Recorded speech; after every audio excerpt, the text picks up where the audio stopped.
There is a fire that decides the destiny of every soul it touches. It does not fall on everyone. It does not fall on every church, every believer, every person who wears the name of Christ.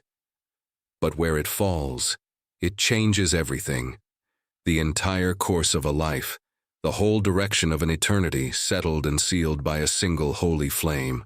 And where it does not fall, a soul drifts on, cold, powerless, religious perhaps, but never becoming what it was made to become, never reaching the destiny that the fire alone unlocks.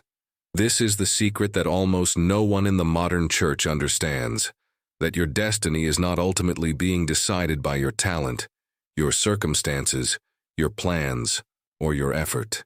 It is being decided by a fire, a secret fire sought by few and found by fewer. And everything your life and your eternity will become is hanging on whether that fire ever falls on you. Be honest with yourself for one moment.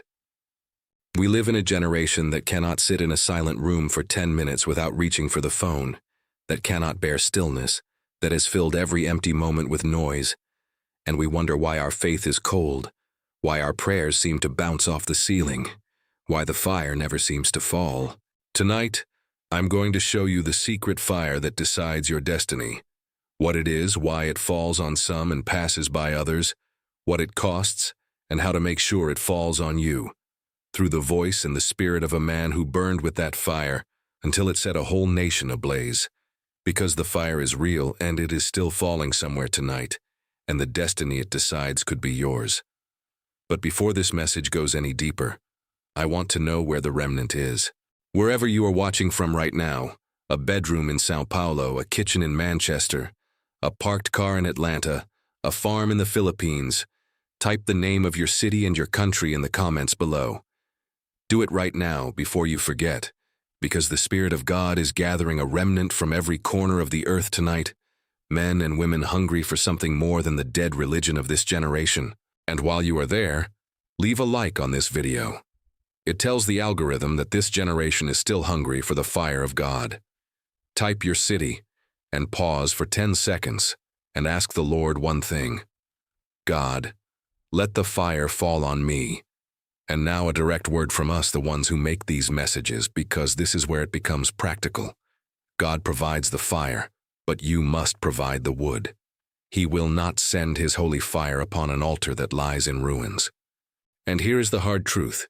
The fire that decides your destiny falls in the secret place, on the altar of a life that seeks him daily. But if your prayer life is inconsistent, if you are paralyzed by distraction, if you have no structure when you close your door to pray, your altar is in ruins and the fire cannot fall on rubble. Your Bible is your foundation, the very kindling of this fire, and it always will be. But if you need a tactical battle plan to rebuild the altar and conquer the distraction that has kept the fire from falling, we built one for you. It is called the War Room Manual. 30 days, 30 battlefield entries to silence the noise, focus your mind, and stay on your knees until the fire falls. It is linked in the description and pinned to the top of the comments. If you are tired of a cold altar and ready for the fire that decides your destiny, get it tonight and begin day 1 tomorrow before the sun is up. Now silence your phone, close every other tab, prepare your heart, and let the preacher show you the secret fire that decides your destiny. I want to speak to you tonight about the fire of God, and about the destiny that fire decides, for I am persuaded after a long life in the service of God that there is no subject more urgent and none more neglected. I have lived long enough to see revivals rise and fall, to see movements blaze and burn out, to see men begin in the spirit and end in the flesh. And in all of it I have come to one settled and immovable conviction that the whole destiny of a soul, and the whole destiny of a church, and the whole destiny of a nation hangs upon a single question: whether the fire of God has fallen and whether it is still burning. For the fire of God is not a luxury added to the Christian life.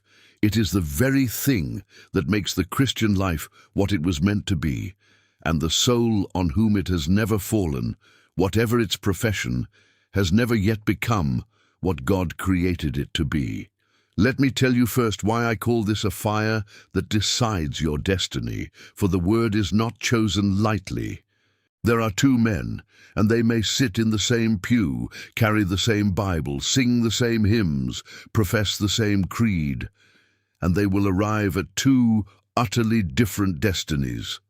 The one will live and die a cold professor, a man who had the form of godliness but never its power, who knew about God but never burned for him, who drifted through a religious life and into an eternity he was never truly prepared for. The other will be set ablaze, will become a man through whom God moves, whose prayers prevail, whose life carries a weight that others feel, who walks into eternity having known the living God and been known by him. And the difference between these two destinies is not education, not talent, not circumstance, not even effort. It is the fire. The one caught it, the other never did. And so I say to you with all the solemnity my soul can bear, the fire of God is the thing that decides your destiny, and the most important question of your life is whether it has fallen on you. Now hear me, for this is the heart of it. The fire does not fall on everyone, and it is vital that you understand why. It is not that God is reluctant to send it, not that the fire has cooled in heaven, not that he withholds it from any soul that truly seeks it. The fire does not fall on everyone because the fire falls on sacrifice, and most have laid no sacrifice on the altar. Go to the 18th chapter of the first book of Kings and watch Elijah on Mount Carmel. He built the altar. He laid the wood in order. He cut the sacrifice in pieces and laid it on the wood. And then, mark this, for the comfortable Christian skips over it, he poured water on the sacrifice, 4 barrels, once, twice, 3 times, until the wood was soaked and the trench was filled, until no earthly flame could possibly do the work. And then he prayed, and the fire of the Lord fell and consumed the sacrifice, the wood, the stones, the dust, and licked up the very water in the trench. The fire fell on a prepared altar and a surrendered sacrifice. And I tell you, the reason the fire does not fall on so many in our day is not that the fire has failed, but that there is nothing on the altar worth burning. We come to God with our hands in our pockets and one eye on the clock, and we wonder why the heavens are silent. The fire falls on sacrifice. It always has. It always will. There is no other way. And go from Carmel to the upper room in Jerusalem, for there the same law is written again. The fire of Pentecost did not fall on a casual crowd that wandered in expecting nothing. It fell on a company who had paid a price, 120 souls who tarried 10 days in prayer, who waited and would not leave until the promise came, who in those 10 days poured out the dregs of self, forgave one another, emptied themselves of every petty ambition and old grievance until there was nothing left in them but a hunger for the promise of the Father. And then, and only then, the fire fell and sat upon each of them, and they were filled, and they came out of that room and turned the world upside down. Mark the order, for it is everything. The price first, the fire second, the tarrying first, the power second, the emptying first, the filling second. We want a Pentecost without the 10 days, the fire without the tarrying, the power without the price. And there is no such thing, for the fire fell on a company that had paid, and it falls still only on those who pay. And consider what hung on that fire. The destiny of 3,000 souls saved that day, the birth of the church, the turning of an empire. The fire that fell on 120 in a hidden room decided the destiny of nations. So it is no small thing I am pressing on you. The fire that you seek or neglect in the secret place will decide not only your own destiny, but the destiny of every life your fire might have touched. And go from the upper room to the temple where Isaiah stood. For there you see what the fire does to a man before it makes him useful. Isaiah saw the Lord high and lifted up, and the seraphim crying, "Holy, holy, holy," and the posts of the door moved, and the house was filled with smoke. And the prophet did not say, "What a glorious vision." He cried, "Woe is me, for I am undone, for I am a man of unclean lips, for mine eyes have seen the King." That is the cry of a man on whom the holiness of God has fallen. Not comfort, but undoing. Not congratulation, but the shattering of the self before the consuming holiness of God. And then one of the seraphim flew to him with a live coal from off the altar where the sacrifice had been burning, and laid it on his lips, and his iniquity was purged. And only then did he hear the commission and answer, "Here am I, send me." See the order again, the vision, the undoing, the coal from the altar, the cleansing, and then the sending. We have reversed it in our day. We try to commission ourselves before the fire has fallen, before the undoing, before the coal has touched our lips, and then we wonder why our words have no power. The fire that decides your destiny is the coal from the altar, and it falls on the soul that has first been undone before the holiness of God. And so I must press upon you the question this whole message exists to ask. What would the fire of God find on the altar of your life tonight if it fell? Would it find a soaked, drenched, fully surrendered sacrifice, a life laid down and held nothing back? Or would it find a few crumbs of religious activity scattered on a dry altar of self? For the fire will not fall on a divided heart, nor on a half-surrendered life, nor on a sacrifice that crawls off the altar the moment the prayer is finished. The fire falls on what stays. The apostle calls us to present our bodies a living sacrifice, holy, acceptable unto God, a living sacrifice. And there is the great difficulty, for a living sacrifice can crawl off the altar at any moment, and most of us do. We climb on in the morning prayer and climb off by the time the coffee is poured. We climb back on in the Sunday service and climb off again in the parking lot. We are not living sacrifices. We are visiting sacrifices, paying a courtesy call to the altar and returning to the throne of self.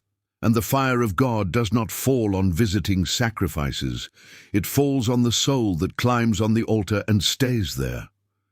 Let me tell you what this fire will cost you, for there is a price, and the modern preacher will not name it, and I will name it to you while there is breath in my body. The fire will cost you your reputation.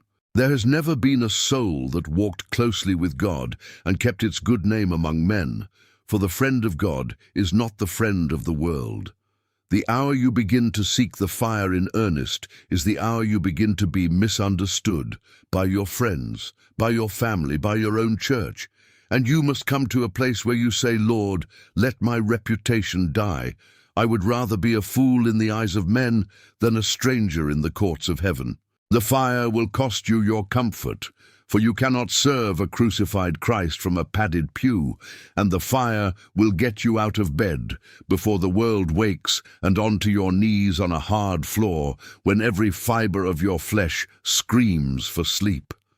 And the fire will cost you your very self, the proud, scheming, self-defending, self-promoting self that you have spent your whole life building and feeding. This is the hardest cost, the one no flesh can pay without the help of God, for the self will not climb on the altar willingly.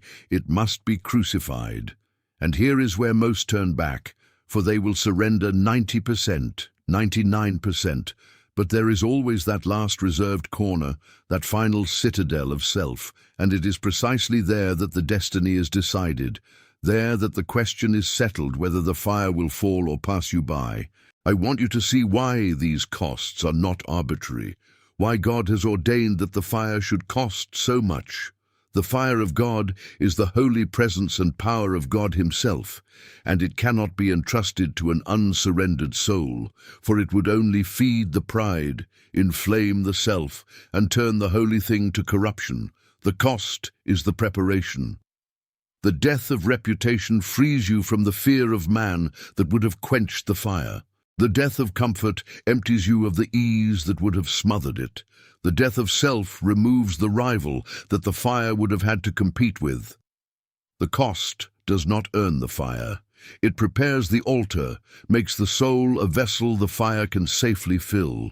And this is why there is no shortcut, no cheap way to the fire, no method that bypasses the cross, because the cost is not a barrier to the fire, but the very doorway to it, the preparing of the altar on which alone the fire will fall.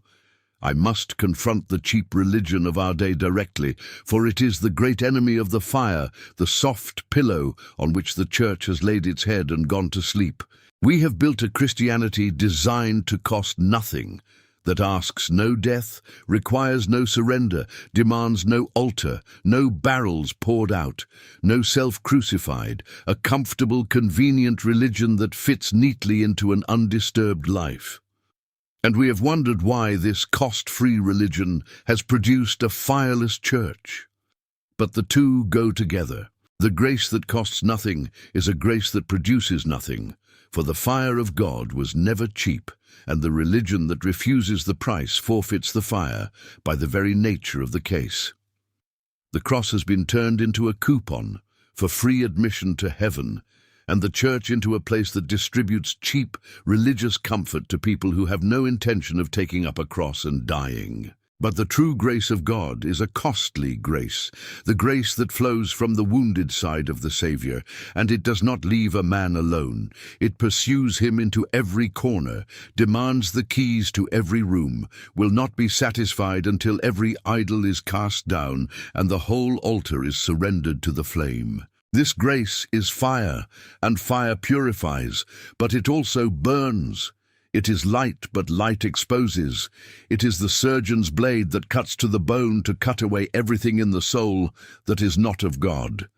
And the man who has come under this costly grace will never again be content with the shallow waters of a comfortable religion, for he has tasted the deep, and the deep has ruined him for the shallows forever.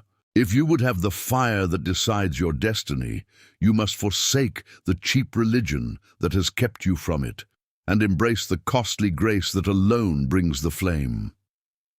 Now let me confront the great obstacle of your generation, for it is unlike anything the saints of old contended with, and it is deciding the destiny of millions. It is the noise. It is the device in your pocket that has become a tabernacle of distraction, a portable altar of light and sound that demands its tribute every few minutes through the day. The fire of God falls in the secret place, in the stillness, in the silence where the soul waits on God, and your generation has abolished silence. You cannot sit still. You cannot be quiet. You cannot endure the smallest gap in stimulation without reaching for the screen as a drowning man reaches for a rope. And so the secret place stands empty, the altar unbuilt, the silence unentered, and the fire that decides your destiny cannot fall because you have never grown still enough, never waited long enough, never been alone with God long enough for it to fall. I do not tell you the device is evil. I tell you that it has become, for your generation, the great thief of the fire, the noise that drowns the still small voice, the distraction that keeps the altar in ruins. And until you are willing to silence it, to lay it down, to leave it in the other room and close the door and be still, the fire will pass you by, and your destiny with it. Let me tell you of my own journey, that you may know I do not preach what I have not lived. From a young age, I discovered that I had so much to do, so many souls to reach, so much ground to take for the kingdom, that I needed to give the first hours of every day to God, or nothing I did would have eternal weight.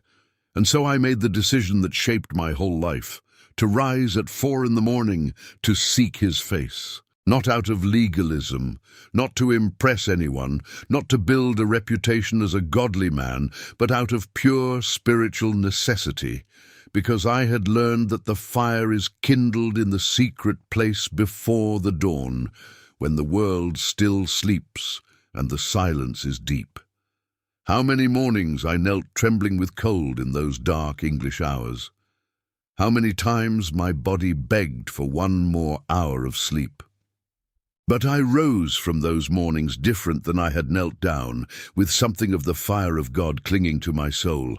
And when I went to preach, it was not I who spoke, but the Spirit burning through a surrendered vessel.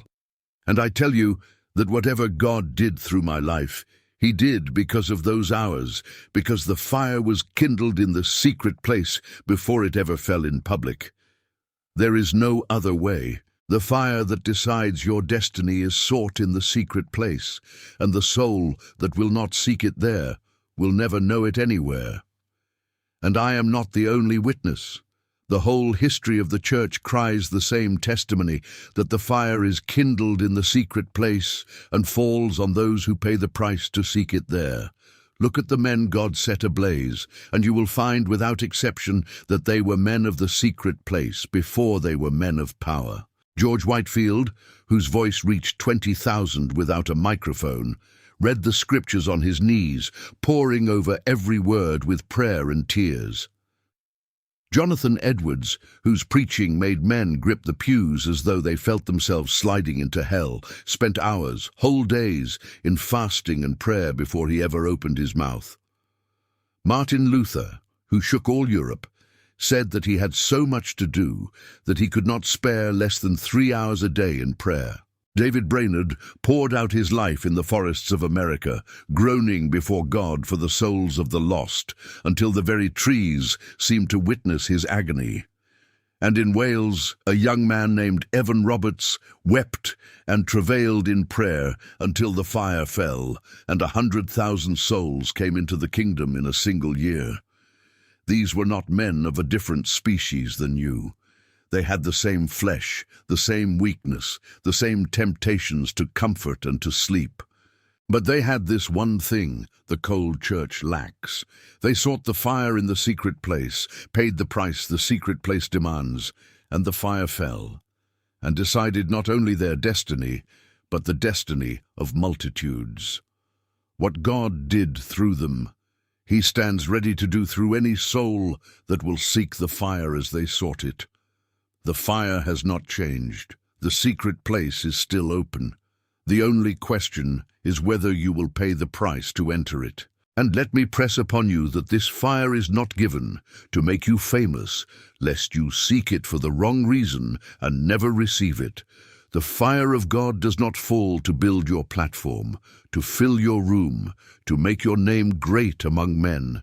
It falls to make Christ glorious, to magnify the Son, that He may increase and you may decrease.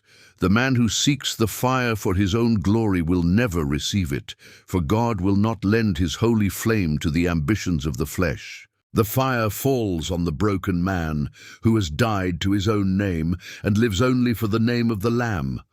So search your heart tonight and ask why you want the fire. Is it to be admired, to be noticed, to feel something? Or is it that the name of Jesus Christ might be lifted up in your generation through a life wholly surrendered to Him? The Lord knows the answer, and He will send the fire to the soul whose answer can stand the searching gaze of heaven. I must tell you that this fire, when it falls, does not leave a man as it found him, and this is how you may know whether it has fallen on you. When the fire falls, it consumes. It burns away the coldness, the sin, the compromise, the lukewarmness, everything that cannot stand in the presence of God. It gives light so that the Bible becomes a new book and prayer becomes a new world. It gives warmth that spreads to others, for a soul truly ablaze cannot be hidden. And it gives power. The power so conspicuously absent from the cold church, the power that turned 120 trembling souls in an upper room into men who shook the world. I felt my own heart strangely warmed once, in a way I never forgot, and I knew from that hour that the religion of the cold professor and the religion of the burning saint are not 2 degrees of the same thing, but 2 different worlds. Has your heart been warmed by this fire? Has it ever been set ablaze, or are you living a religion that an unbeliever could imitate without much difficulty, a cold and careful Christianity that has never once felt the holy flame? For the day the fire falls, you will know, and the world around you will know, because the fire of God never burns in secret without burning into public. I would not lay all this cost upon you without showing you the glory on the other side, for the fire is worth infinitely more than everything it costs. What you surrender to receive it, your reputation, your comfort, your very self, is nothing, less than nothing, beside the surpassing worth of a life set ablaze with God. Ask any soul that ever paid the price and received the fire whether it was worth it, and you will hear the same answer every time. 1,000 times yes. The reputation you lose you will not miss, for the approval of God will be sweeter than the approval of men ever was. The comfort you surrender you will not mourn, for the joy of his presence will eclipse every ease the flesh ever craved, and the self you crucify was the very thing that was destroying you. There has never been a soul that received the fire and counted the cost too high.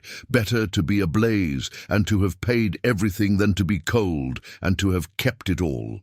Better to walk the narrow, costly path where the fire falls than the broad, comfortable road where it never does.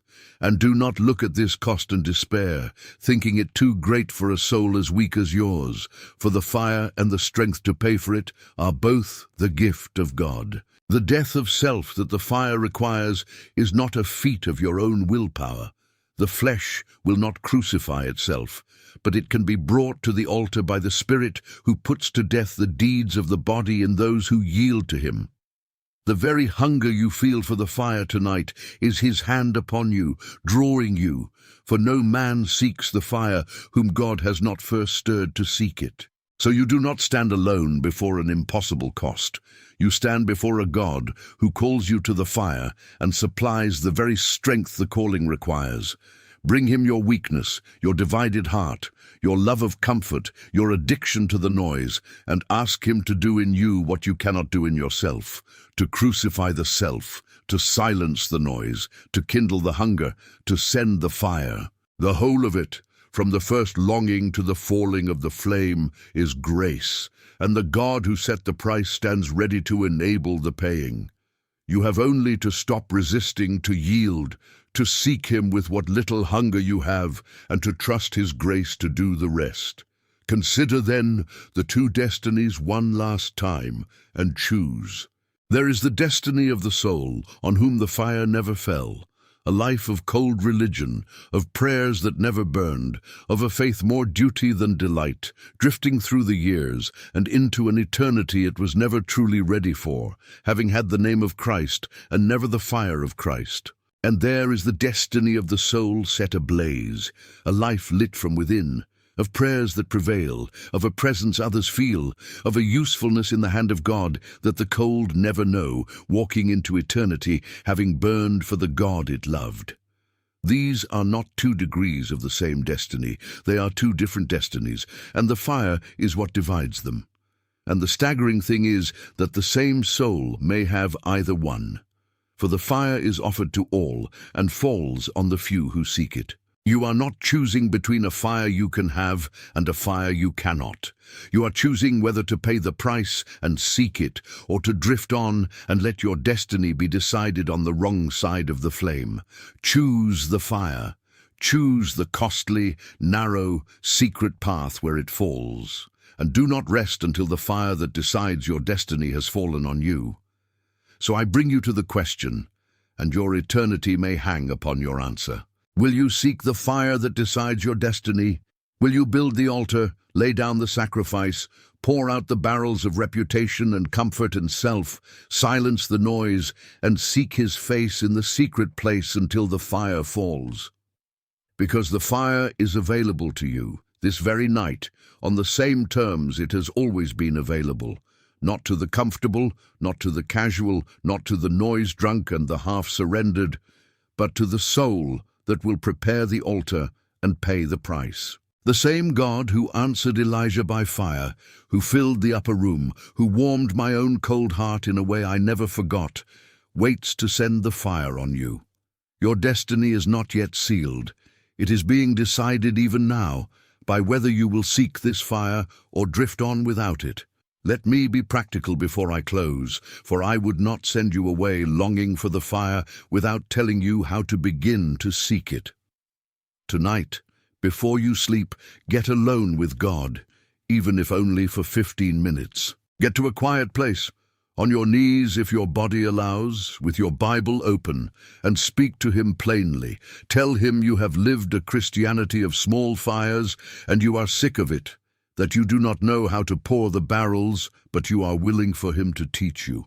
And then be silent and listen, for He always speaks to the soul that is silent before Him in earnest. He will put His finger on something, an idol, a comfort, a resentment, a hidden sin, a reserved corner of your heart. Do not argue, do not bargain, surrender it, let Him lift it from the altar.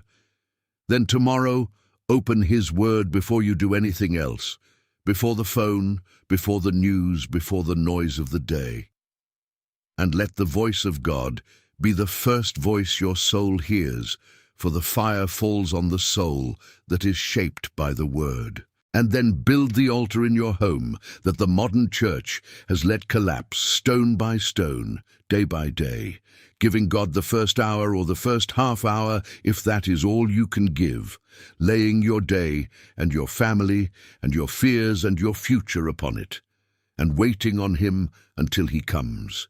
Begin small if you must, but begin tonight, for the fire falls on the altar that is honestly built, and the soul that begins to seek in earnest will not seek in vain. Do not let this be one more message that stirs you and changes nothing, for that is the very way the fire is lost. To be moved by a message about the fire, to feel the longing for it, and then to return to the cold and comfortable life unchanged, is to let the fire pass you by one more time, to let the altar fall further into ruin, to seal your destiny on the wrong side of the flame. Felix trembled before Paul and said, "Go thy way for this time. When I have a convenient season I will call for thee." And the convenient season never came, and Felix passed into eternity with the fire that had begun to fall on his soul utterly extinguished by his delay. Do not be Felix. Do not let this hour pass. So go. Go and seek the fire that decides your destiny. Build the altar that the noise and the distraction have let fall into ruin. Lay your reputation, your comfort, your very self upon it, and hold nothing back. Silence the phone, close the door, and get alone with God in the secret place. And there pour out your soul until the fire falls.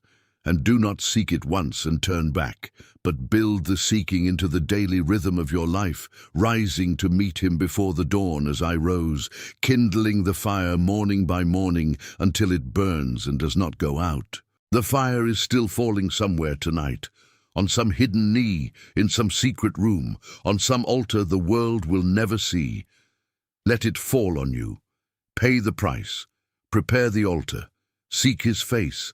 And do not rise until the fire has fallen and your destiny has been decided on the side of the flame. In Jesus' name, seek the secret fire and do not stop until it falls.